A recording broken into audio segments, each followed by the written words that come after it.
So thank you all for joining me here today. I appreciate you being here. And this week we have a conversation with Arthur Daemmrich. Art, thanks for being here. Delighted to be here, Gene. So before we get started, why don't I give you an opportunity to introduce yourself to the audience. Tell us a little bit about you and also anything that you're working on that's fun or exciting at the moment. Yeah, absolutely. So I'm the director of the Consortium for Science, Policy, and Outcomes. It's an academic think tank here in Washington, D.C. We kind of serve three roles. One is to be a place where we convene the science and tech policy community. U.S. science policy is scattered across really 8 to 10 different pieces of the federal government, in fact more, and people who work on it in different offices don't often get a chance to get together. So we find important topics and gather people. We do our own research, of course, and then we try to develop policy-relevant methods that federal agencies can apply. That's great. Now, when I think when we first met, you were the director of the Lemelson project at the Smithsonian Institution, correct? That's right. And how did you get involved in doing that? I mean, that seems to be like, if you're an innovation nerd, like one of the best gigs around. And I should tell everybody, me and my team, we just had the opportunity to have you direct us or give us a tour of the museum, which was fabulous. Thank you. And I don't know whether you probably noticed, as we were going through, you're telling us about all these things, you noticed that people, just the average everyday people that were there at the museum, started getting a little bit closer. It's not every day you get a tour by the curator, the person who put this whole thing together. I think it's just cool, so thank you. But how did you get involved in that?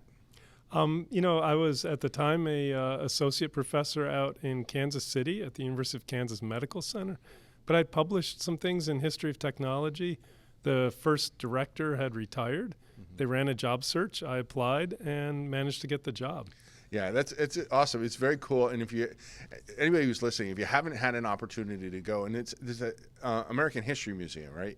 It's a part of the American History Museum, the Lemelson exhibit, or that's what it's called, right? The Lemelson? Yeah, so it's called the Lemelson Hall for Invention and Innovation.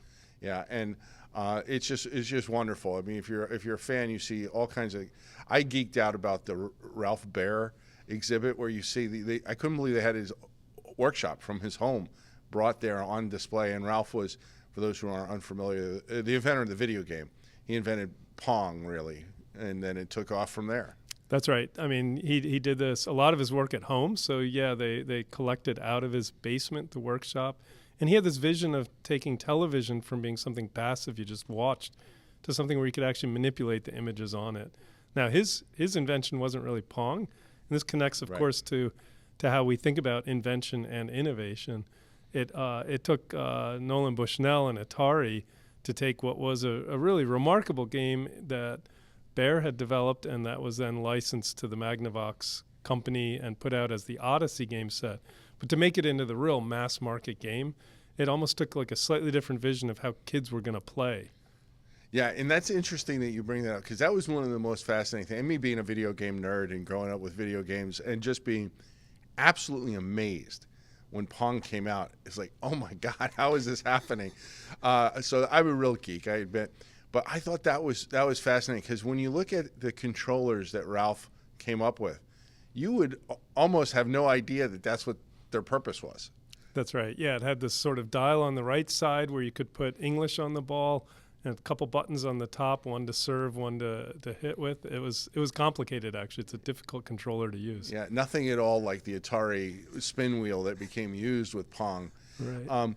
And then the other thing that amazed me about that whole particular exhibit was there was no scoring mechanism on the screen in Ralph's game. Could you tell us a little bit about Yeah, I mean, Ralph's original vision actually came about. He was on a delayed bus and sitting in New York City, apparently in the bus terminal, and hand wrote a 4-page memo that envisioned a series of games that you could play.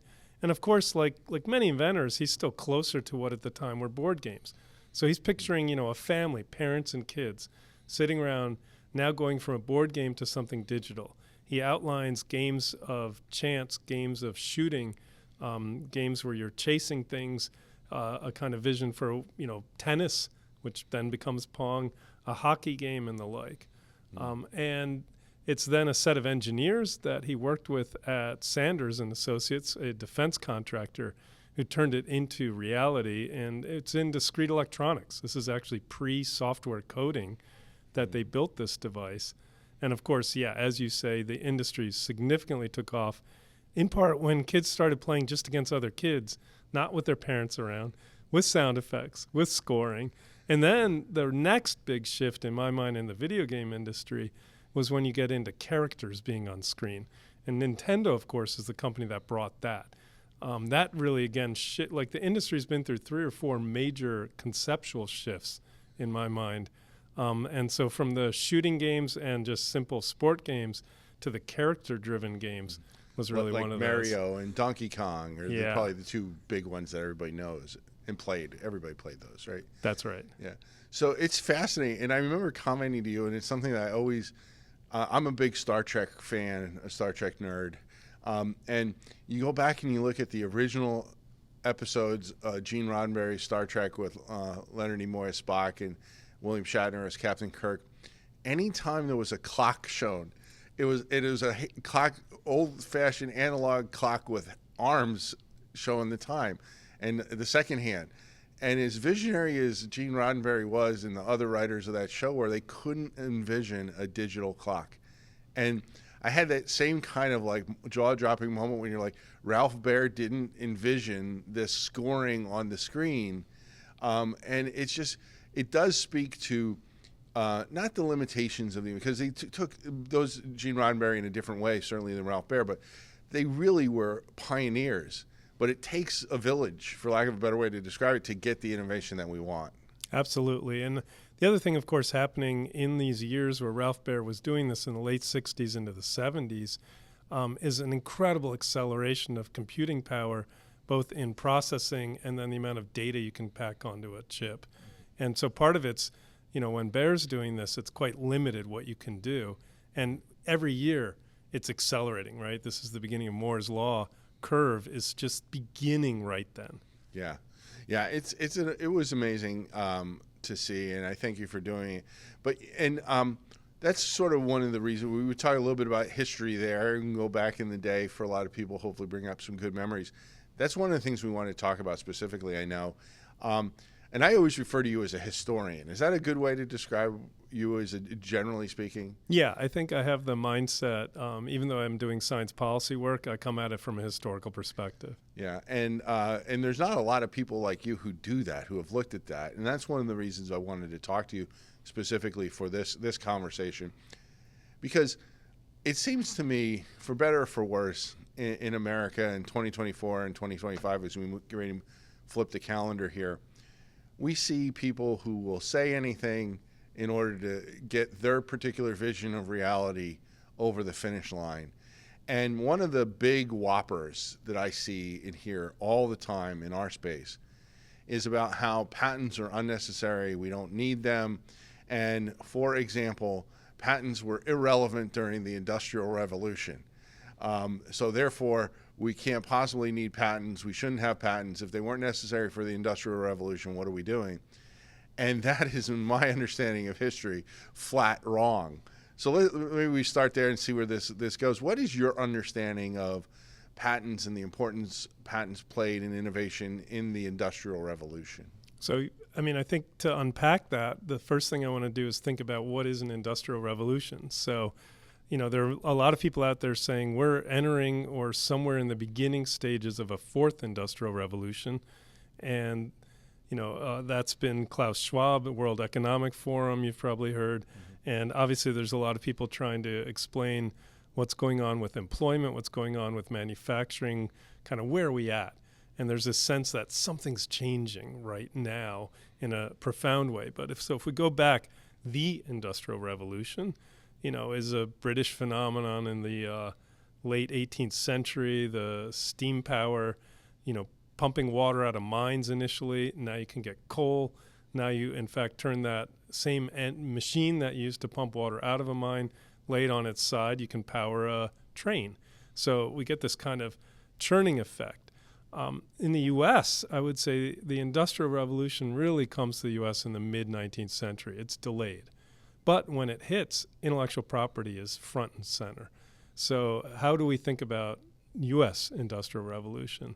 I tend to think of Samuel Colt and the precision manufacturing, because that's the major U.S. contribution to Industrial Revolution. It's the ability to make things to the second decimal point in the mid-19th century. Because if you're going to repair guns, the origin of this comes out of post-war of 1812. The U.S. Army says, how do we repair rifles that have broken? And if every metal piece was made by a skilled machinist to fit the previous piece they had made, you can't repair. You have to have a very skilled machinist, and you can't do it out in the field.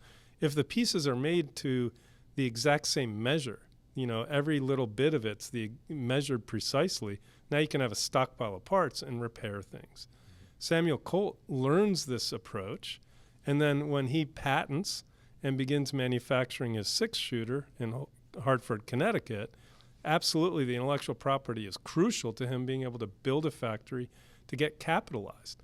So it's very difficult to get capitalized if you cannot promise the creditors we will have, some form of protection around what we do. This next guy down the street isn't going to build a factory the next day and undercut me. So that becomes key to it. And then you get this interesting phenomenon of like what intellectual property covers and what it doesn't. So Colt brings in lots of skilled machinists who learn the approach, who then go to other companies. They either start their own or other companies hire them away, and you get bicycles, you get sewing machines. So these aren't violating the Colt patent. They're building on a manufacturing approach that then has these very positive spillovers. You get this massive economic cycle going, first in Hartford and then elsewhere across the U.S., that just turns the U.S. actually for one of the brief windows in its history into an export nation. Yeah, and that was the gun. It's called the gun that won the West, and it's a fascinating story and of not just American ingenuity, but really it laid the foundation for things to come. The assembly line, for example, you can't have an assembly line if there's not pieces and parts that are ready to work and go into these cars. As Henry Ford really revolutionized the assembly line in the U.S. and probably was one of the primary drivers of revolutionizing how things were put together around the world. Right? Yeah, absolutely. And I mean, it's kind of striking that the bottleneck that comes out of the Colt manufacturing method is the assembly. Mm-hmm. It's no longer making the parts, it's how do you put them together. And if you see, there are there's line sketches, there aren't really a lot of photographs yet of Colt's factory. And it has, these long spinning shafts going down and then belts coming down to each piece. And you have workmen at each of these little metal milling machines. And then they're just dropping pieces in a bucket. And you've got young boys running up and down, picking up those pieces for the assembly. So that's not at all efficient if you think about it. No, but it was a huge step forward. Absolutely. Because it was the first fully interchangeable mass-produced gun. And probably the first fully interchangeable anything at that point in time, really. That's right. And in fact, the technique gets exported back to Britain. And even in the late 19th century, I've just read this recently, there's this crisis in Swiss watchmaking. So Swiss watchmaking has had more than one crisis through its history. There's one, the more recent one, obviously, with the Japanese watches in the 1960s and 70s. But they had one actually in the late 19th century from the U.S. side. Mm-hmm. And the Swiss companies come to the U.S., get manufacturing equipment, and take it back to Switzerland. Today, if you want the best quality precision metal cutting, you go to Citizen, a Swiss company, and bring it to the U.S. But at the time, they were coming to us. The other way around, right? And I've heard in the research that I've done that there's been some, I think, Nobel laureate economists that have really refuted this whole idea that patents were not essential. And I've heard one of them, read one of them had written at one point in time that very few, if any, meaningful inventions during the Industrial Revolution were actually not patented. Yeah, that sounds right. And Connecticut, interestingly, out of this era, becomes the top patenting region of the U.S. So it's kind of a striking, it's how does one think about this?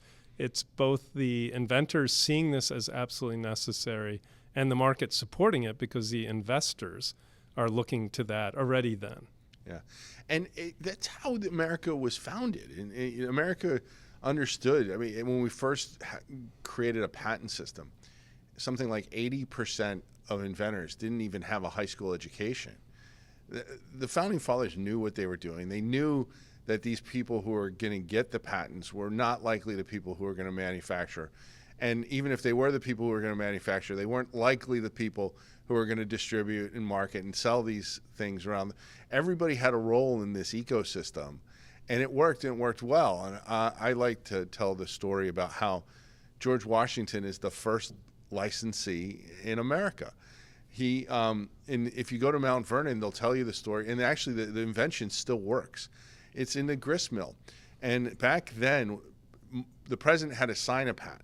So you have this great history where you have two presidents signing. Like Jefferson was one of the original examining corps, and one of the three was, I think, Jefferson, Knox, and Randolph. One of them had to okay it, and then George Washington, as president, had to sign it.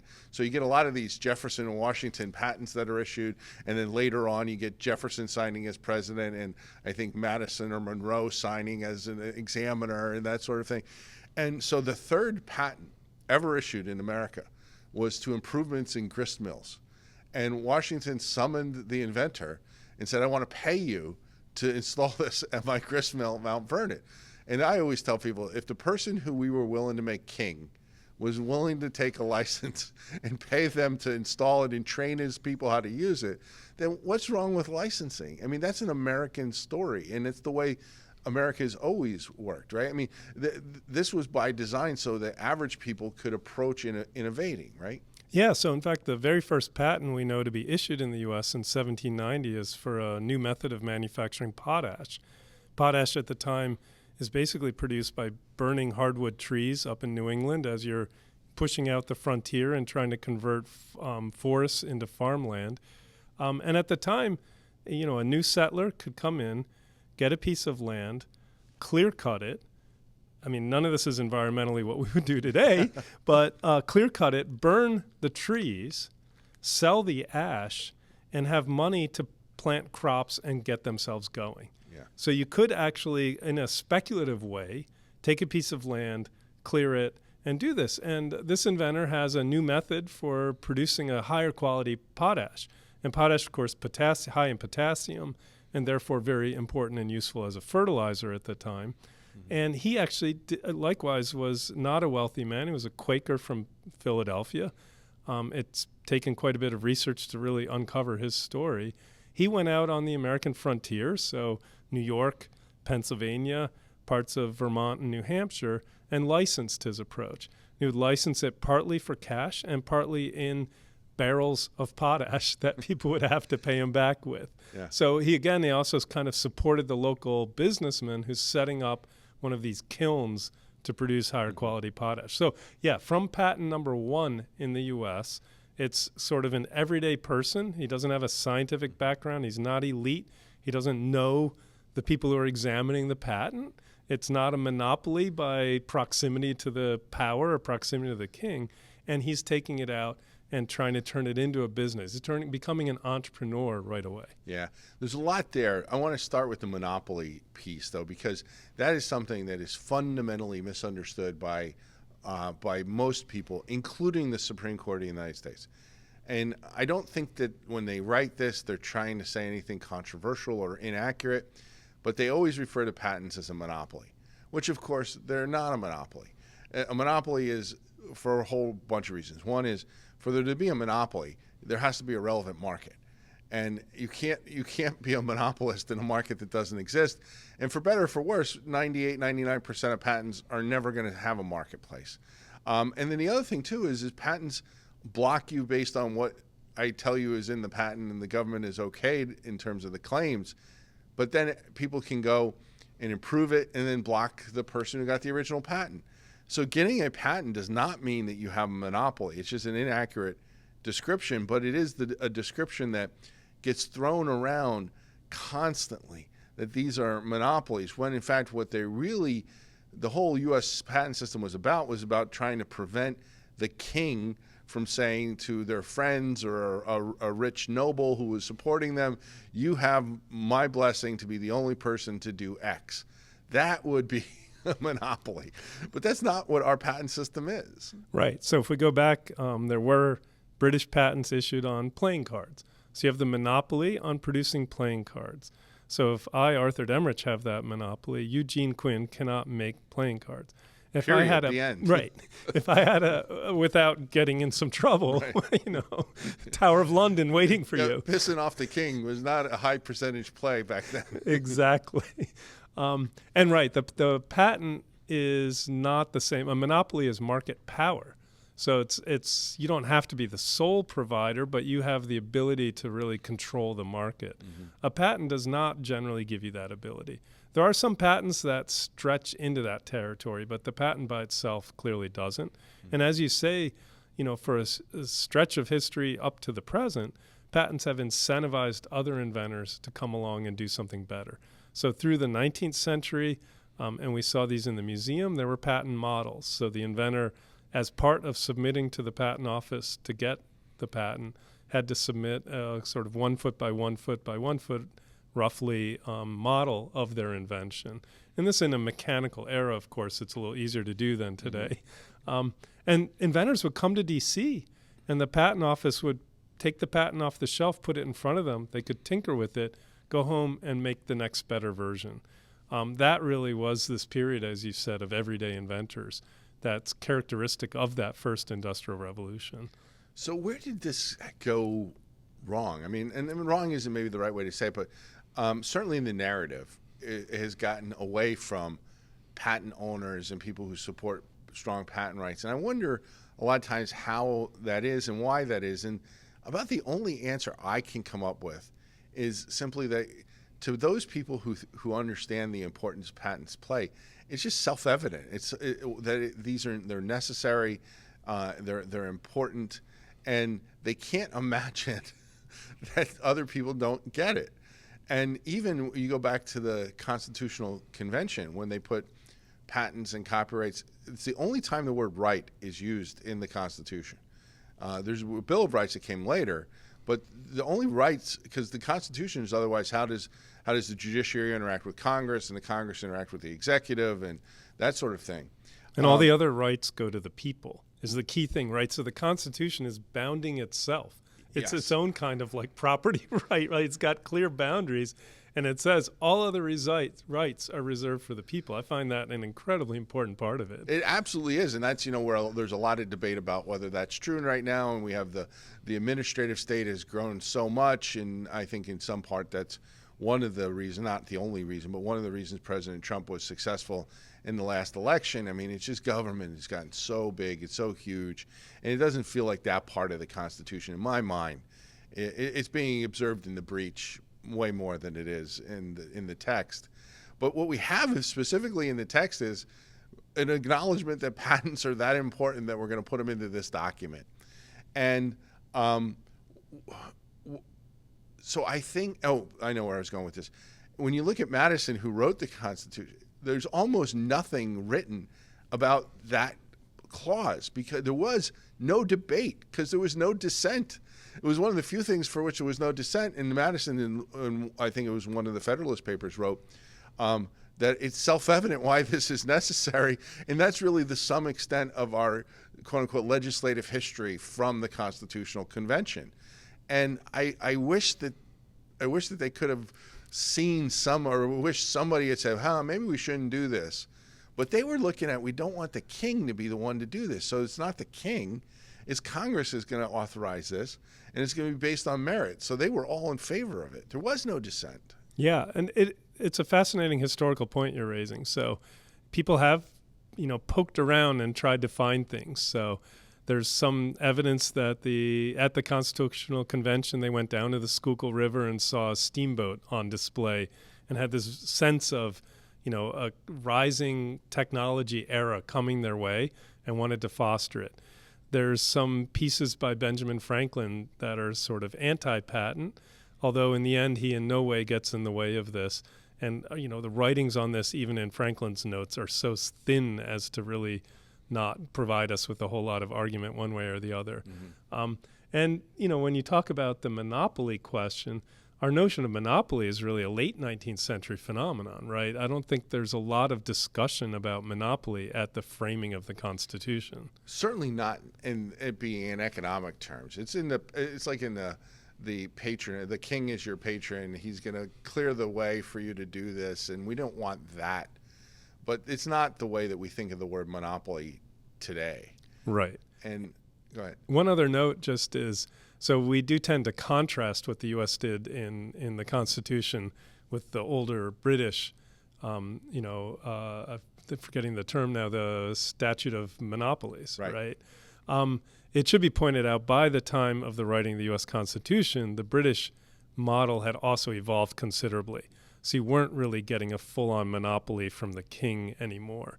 You were, in fact, applying with your idea in hand for a time-limited 17-year 17-year patent. So that had shifted in England as well. So the U.S. is in a way a break from history, but it's not as radical a break from Britain as we sometimes portray it. Interesting. I guess I didn't realize that at that point, that even the British had become a little bit more liked about that. But it makes sense because the history of Britain over the years after they really started becoming on their own after the Romans left, and then there was some time when it was sort of the Dark Ages and nobody was really in charge. But the British Empire was extremely formidable. But then they started in the 1600s and kind of pulling back on the powers of the king a little bit here and there, and it's interesting. I guess I didn't realize that. Absolutely. And of course, Britain, through the 19th century is actually a quite inventive nation. So any number of technologies originate there. They get into a crisis of innovation. So one of the classics has to do with the synthetic dye industry, where the original synthetic dye, Moving, is invented in Britain. But of course, it's the German and Swiss industries that commercialize it and that turn it into first a dye industry and then a pharmaceutical industry that becomes a global phenomenon. I mean, one thing I'd want to ask you about is where you think things will fall in this long-standing tension between the independent inventor and the corporate inventor. And we had a bit of conversation about industrial revolutions. So the second industrial revolution in my mind was the electrification and then the growth of the factory. And electrification, interestingly, comes out of the light bulb, which is kind of peculiar. You have an individual technology invention, lighting, a very profound one. If you had lived at any point through human history up until the 1880s, you were in darkness when the sun went down. You burned whale oil, you burned candles. It was ugly, messy, and very dangerous lighting. Edison comes along and invents a light bulb. For the light bulb to work, he has to invent the electrical system. He has to become a system engineer and go around. And in doing that, right, and that's all intellectual property protected, in doing that, he fosters this industrial revolution, but it also leads to GE and the rise of corporate labs. And now we're in this new era, and the independent inventor seems to sunset. Now, they don't fully. A colleague of mine at Smithsonian, Eric Hintz, wrote a great book on American independent inventors in the 20th century. When we thought they had basically disappeared, they hadn't. But they do become rare. Yeah. So, I mean, that push and pull has been with us now to this day. It is, and there are independent inventors that do make money, they make a living, but they're not usually like the type of person that like an Edison was, or like so many of the like Samuel Colt was, and like many of those folks where the inventions are revolutionary, and create whole new industries, push existing industries forward, change paradigms. They tend to be a lot more on the commercial level, things you might see in Home Depot or in Walmart or Target or Lowe's, or as seen on TV or things like that. And not to say that they're not good and not that they don't make money, they do, and they're important and people like them, but it's not, you don't see as much of the independent inventor creating the future that what we did. I mean, because once upon a time, everybody was an independent inventor, and then, as you mentioned, then you started getting into Edison through a lot of his successes. Then corporations were like, oh, well, we could replicate that and do that ourselves. And then some of the greatest, because of resources, because the invention only gets more and more complicated and takes more and more resources. Now, the question becomes, and it could go either way, with the artificial intelligence being out there, that can be a great equalizer if it's open. But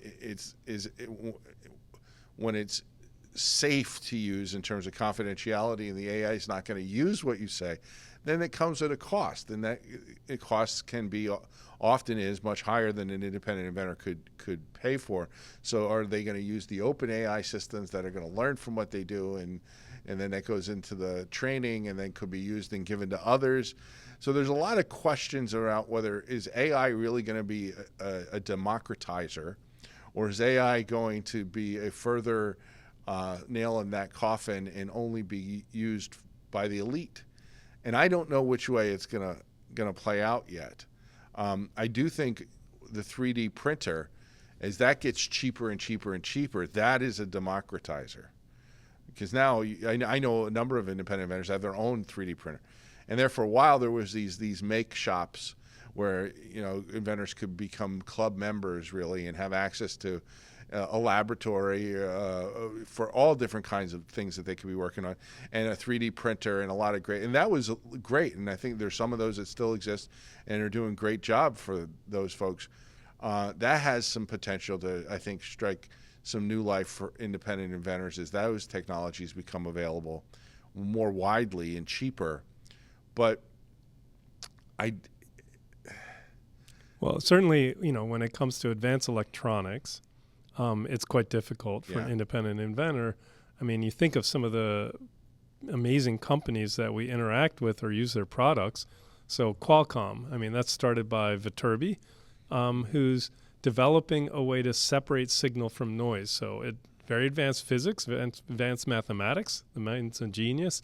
But he wasn't, going to by himself start manufacturing, and yet it becomes the basis for really one of the most innovative companies and largest employers of engineers in the country.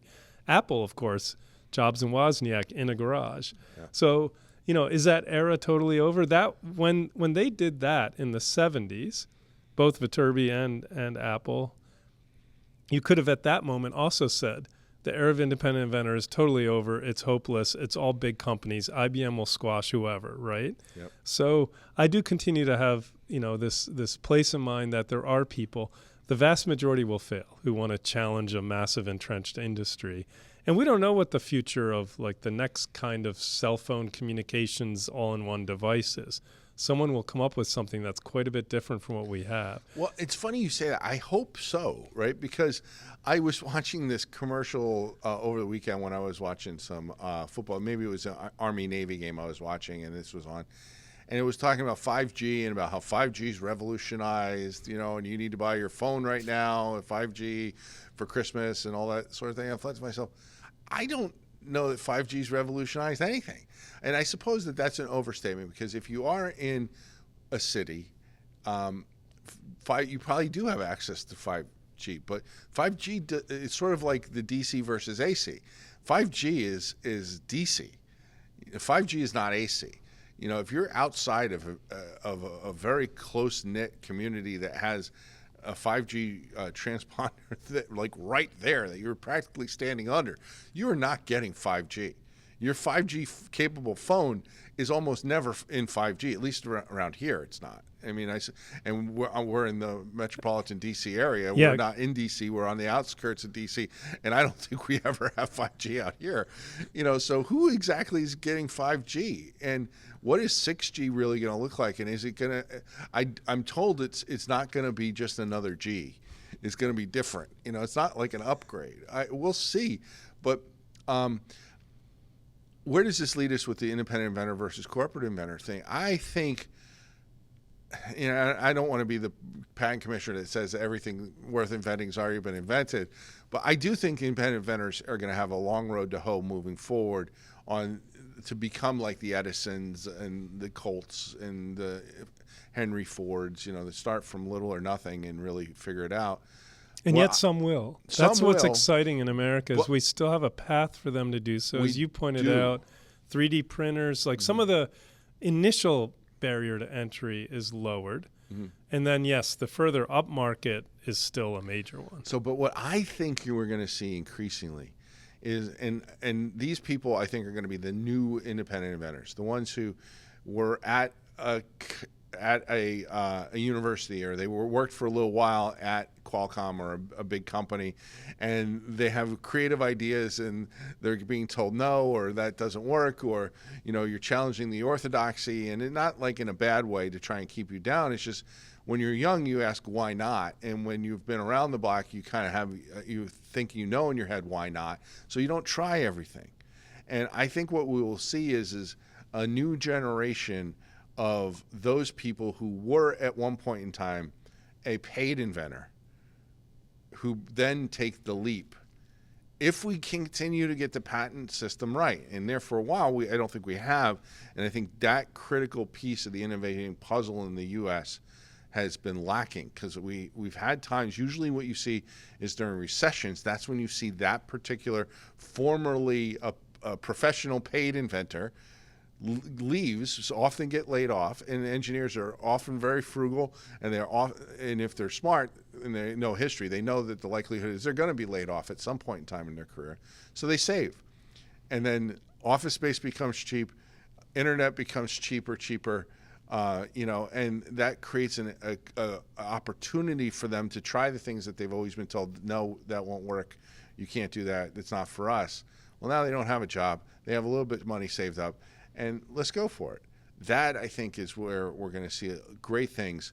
And it's been lacking because the patents have been killing those people. Even if you get a patent, you can't keep it. It becomes valuable. The PTAB is going to take it away from you.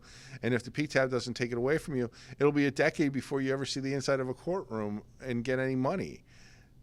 How do you raise money in that world today? Yeah, patent enforcement's, historically also been a challenge. So, there's 19th century inventors who really became incredibly frustrated by the challenges of, monetizing their patents. So there is a longer history to this of very frustrated inventors when it came to pursuing litigation. But you're right, there have been many years and successful waves when they had a path and were able to, litigate their suits, get injunctions, get relief, and stop people from stealing their ideas. And the idea that patents just get voided by a board is certainly a newer invention that's clearly causing a lot of distress in the patent system. Yeah, and that distress manifests itself in investor reluctance, and that just kills the whole ecosystem. Yeah, the fact that an incredible amount of new money coming into, people who have wealth who want to invest are putting it into Bitcoin and other sort of currencies that are not backed by governments, or are putting, which is not, what everyone thinks of Bitcoin, and that's a totally different discussion. It's not a productive economic engine, right? It's not generating economic growth. It's a place to hold money.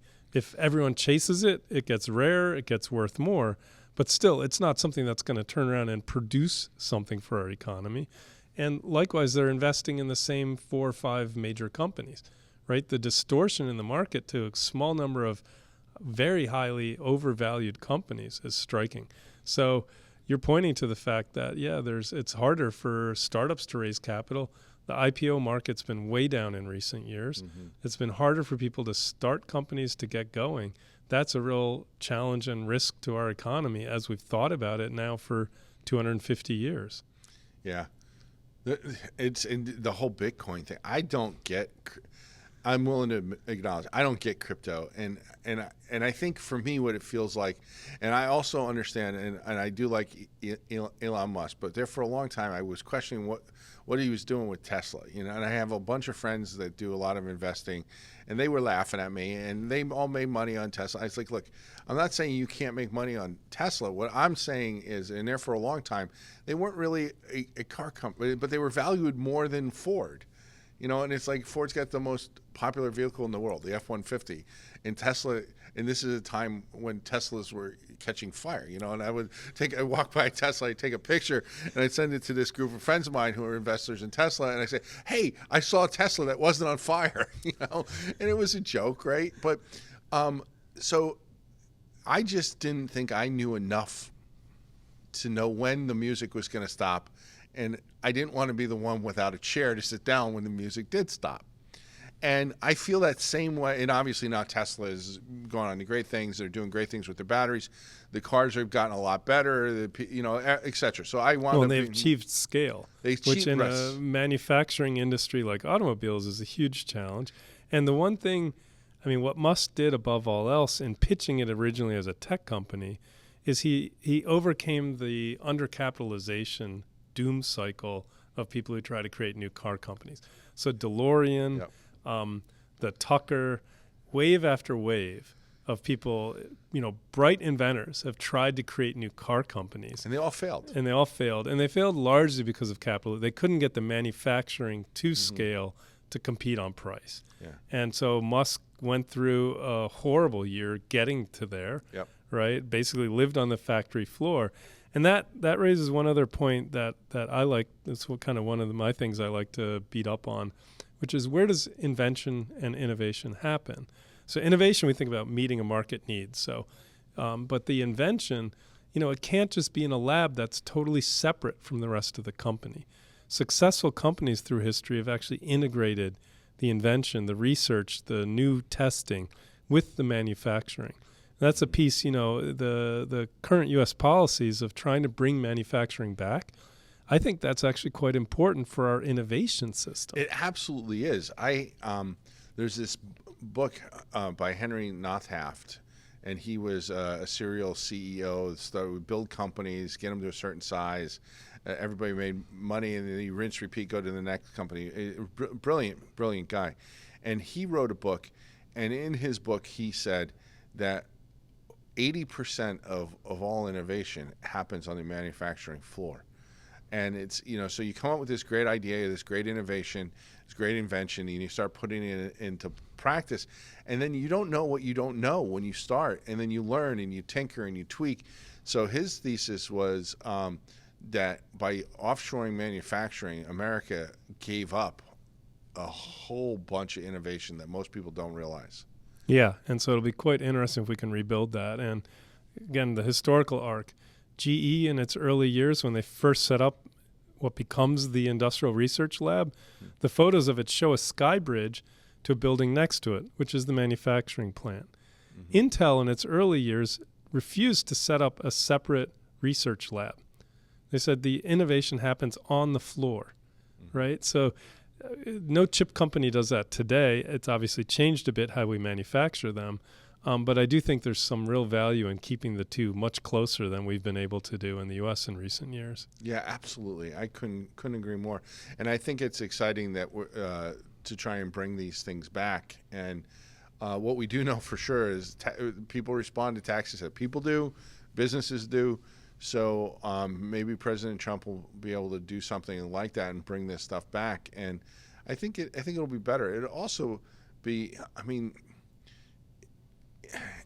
it's better for a lot of reasons, right? I mean, we have, I think, different standards in the U.S. And sometimes I just don't understand. And I know we've been talking for a long time here, but one last thought in my head, because, Christmas is sort of right around the corner. I just have never understood having toys made in China or Vietnam or other places like that, and then we buy them and we give them to our kids, and their standards are just so different in those places, and and it's a safety issue. And it's not to say that all of them are bad, but there have been a lot of major toy recalls over the last handful of years, and you source it back. Where was it made? In China. It's not to say we couldn't have problems here in the U.S. and that we don't have our own problems here, but I do think we have different standards for manufacturing, and I think we have a higher skilled workforce across the board, and we're certainly not paying any slave labor to people to work in factories in the U.S. And I just think as a CEO, I would want things, unless to the greatest extent that I could, have it be made in America for a variety of reasons, not the least of which is the safety. Yeah. What we're not super comfortable with is having to pay more for things. And it turns out, right, consumers repeatedly are willing to buy the cheaper toy, and the toy manufacturers kind of chase that outsourcing then as a result, which is unfortunate. And I always can't help but wonder, I mean, Chinese love their kids too. So, when they hit the point in the curve where they really start enforcing environment and emissions, and that your children's toy doesn't off gas as much as it does, right? It's not. I guess probably everybody understands lead, right? You don't put lead paint on toys or things like that. But yet right? they do, right? You take children's toys and test them, and a huge number of them will have lead either in them or in the paint. We're not going to solve all the world's problems here, but I do think we probably need to come back and have this question, about China, because I do think China is in a lot of ways sort of at that cusp of, they're now domestically innovating, their invention is growing, and that typically generally signals that, okay, well, they're going to start making different choices. Yeah, I mean, and we see them doing that with intellectual property, and there's been this long-standing kind of concept among economists and historians that, depending where you are in the economic development curve, you want stronger or weaker patents. And there's actually a very interesting argument that it's sort of a U-curve, that very poor countries actually should have strong IP because then you can attract foreign investment. When you're just starting to innovate, you actually should have weak IPs. This is like thinking strategically as a nation, because then ideas spread faster. And then as you grow up the economic curve, you want stronger IP again. Now, this is a bit of an untestable hypothesis, right. But China is certainly middle income rising. Whether they can get out of what economists call the middle income trap is a very open question. They have not been willing to put in place, or at least to enforce, health and safety protections when it comes to manufacturing, when it comes to consumer products. And, it's not a democracy. So single-party states don't feel the same responsiveness to consumer needs when it comes to health and safety. Right. Yeah, and so much good could happen if they did that. I mean, just for the whole world, like we were talking about before. Because the truth of the matter is, the U.S., we could go back to an agrarian society like we had in 1850. And the quality of the environment is not going to substantially improve because of India and China primarily are just, for every coal plant we take offline, they're putting on like 40 or 50 new coal fire plants. I mean, the math just doesn't work well. So there's a lot of progress that still can be made worldwide. I look forward to, new energy forms. I like driving my car, but I don't like the smell of pollution. I don't like actually filling my car with gasoline. Right. I think it'll be great when we have much better energy sources, but they will tend to pile up. They need more, innovation incentives when it comes to the basic science, which we have in funding, but you're going to need to continue, and then the bridge to market. And obviously the intellectual property protection for the inventors along the way. Yeah. It's never a dull moment. And you never know when you're going to have that breakthrough moment. I think the way Musk was able to characterize Tesla as a technology company is because they were not a car company. They were a battery company. And their batteries were really good, like really, really, really good. And they get used in a lot of places now. If you watch these shows on Discovery Channel about off-grid living and building and that sort of thing, a lot of those batteries are Tesla batteries that they use in homes now. And he was a software company. So, you look at what's happening to Volkswagen and some of the German companies who are really struggling right now. And it's not because they can't make cars anymore. It's because they didn't kind of catch this software curve that however great the drivability of the car is, an awful lot's happening through the software and the code. And, that raises an interesting question when it comes to innovation, because the U.S. is a services economy, right? Front and center. You look at employment. So we're arguing about manufacturing in America. It's somewhere between 8 and 9% of employment. For all the incentives of the most recent administration, it actually declined a little. So for all our push for manufacturing, it's pretty hard needle to move when you have an economy this size, and the wealth level and cost of living we have, and what people spend their money on. Yeah, and that's why I think we absolutely positively have to recalibrate the patent system and get it right, because we haven't had truly paradigm shifting innovation that have created entire new industries. The last one I think we had was the cell phone, right?